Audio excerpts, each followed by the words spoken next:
Hello, my name is Stephanie Stevens and I'm a planner with the City of Wheat Ridge Community Development Department. I'm presenting case number WZ-21-02, which is a request for approval of a specific development plan amendment for a 40-foot tall sound wall on property zone Planned Industrial Development, or PID. The property is identified on this slide with a red outline and is addressed as 10619 West 50th Avenue and is located near the southeast corner of Ridge Road and Miller Street. The site is approximately 27.4 acres in size and contains 4 buildings associated with the Rocky Mountain Bottling Company's industrial facilities.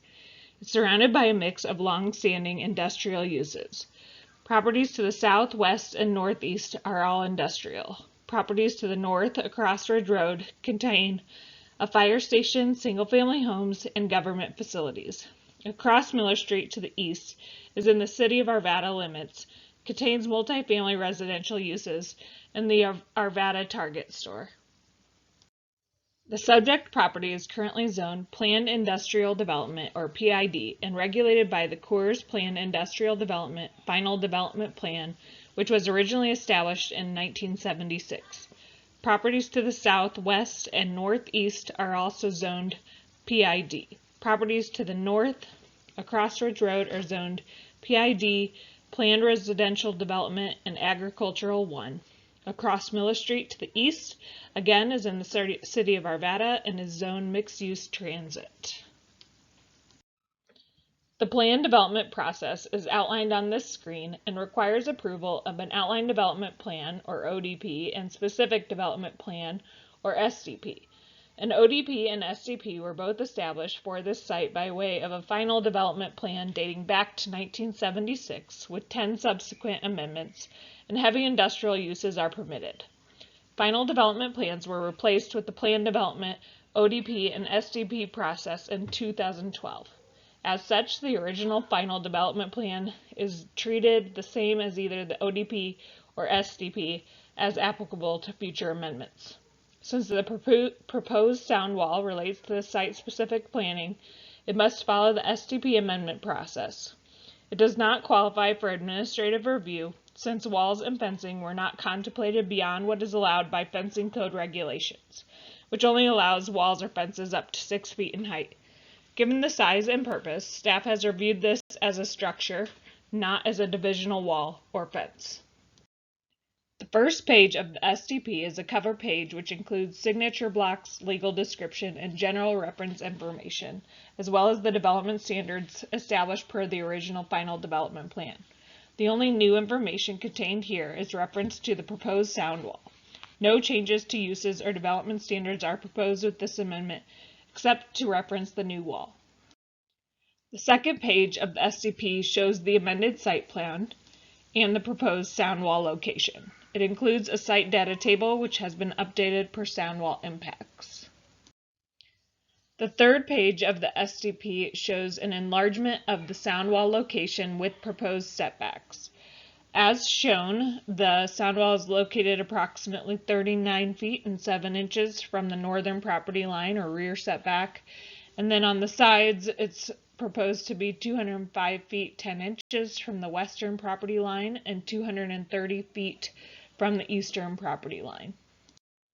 The last sheet of the SDP shows the sound wall elevations with specific details of materials to be used.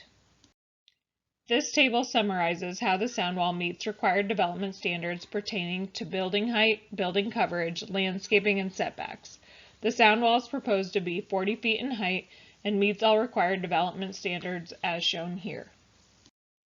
The proposed sound wall is not considered a divisional wall or fence and therefore is not subject to the fencing and wall requirements, and instead is proposed to substantially comply with the Architectural and Site Design Manual, or ASDM, and development standards applicable to building and structures.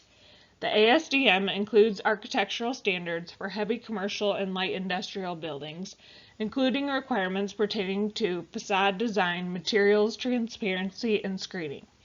The sound wall substantially meets the ASDM standards, but relief is being requested related to requirements for emphasis on primary entries, variation in roof form, limitation on the use of metal panels as a material variation, and transparency. Staff is supportive of the proposed design and exceptions from the ASTM because of the unique purpose of the sound wall. First, it is a structure and not a building, so it's not subject to the strict provisions of the ASTM in the same way as a building. And second, the wall is necessary to achieve noise mitigation, and it cannot be structurally altered to such a degree that its functional purpose would be compromised. The wall achieves the intent of the ASTM by providing base and cap articulation, variation in material and color, and the articulation of base through columns and panels. The planned industrial development also calls for use of earth tones, which is being met. Further details on the requested exceptions can be found in the SDP criteria analysis in the staff report. Staff finds that the requirements pertaining to emphasis on primary entries, variation in roof form, and transparency are not applicable to the proposed sound wall, but some variation is needed to meet the intent of the ASTM and to help achieve the visual interest. Sound wall is proposed to be comprised of all metal panels as needed for structural integrity. That said, the intent of the ASTM has been achieved by providing two panel types with repeating structural elements that vary in depth by at least 1 foot, with 3 different colors incorporated, all in earth tones as required by the planned industrial development. It also has a cornice top which extends outward from the main body of the wall. The applicant contends that adding materials other than metal panels to the noise wall would significantly impact the structural integrity of the wall, as well as prevent it from achieving its noise reduction purpose. Staff supports the requested exceptions and finds the SDP amendment to meet the intent of the ASTM. The city's noise regulations are not located in the Zoning Code, Chapter 26, but rather are established in Chapter 16 related to unreasonable noise. The code section includes limitations on unreasonable noise for all properties in the city and specific limits for industrial land uses. It also outlines a permit process for special exceptions, and the applicant is pursuing a noise permit, which is scheduled to be reviewed by City Council on April 12th. Staff will report on the results of the decision at the Planning Commission public hearing on April 15th. Compliance with the noise regulations are not within the purview of the Community Development staff or Planning Commission.